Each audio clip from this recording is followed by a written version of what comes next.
మీరు సర్వలోకమునకు వెళ్ళి సర్వ సృష్టికి సువార్తను ప్రకటించుడి. మార్కు సువార్త 16వ అధ్యాయము 15వ వచనము. పాపములో చీకటిలో శాపముతో వెంటాడుచున్న నీ కొరకు ప్రభువైన క్రీస్తు రక్తం మార్చారు. మారు మనస్సు నిత్య జీవము నిచ్చుటకై మనుషులందరికీ ఆదరణించుటకు దేవుడే మానవునిగా ఈ భూమికి అరుదించాడు. కలువరి శిలువలో వ్రేలాడి తన పరిశుద్ధమైన రక్తమును చిందించి తిరిగి లేచారు.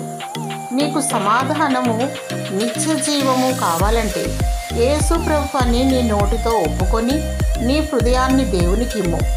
యేసు ప్రభువు ఆజ్ఞాపించినది సువార్తను ప్రకటించమని. బ్రదర్ బక్సింగ్ గారు మన తరములో దేవుని ఆజ్ఞకు లోబడినారు.